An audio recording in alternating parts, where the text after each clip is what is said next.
this person. How are your neighbors' 2 dogs?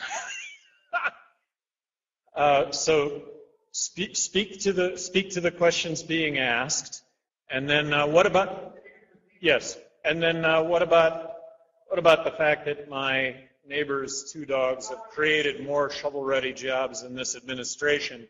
Kate did call our neighbor to come and attend, and I don't think she made it. Joan, are you here? The dogs aren't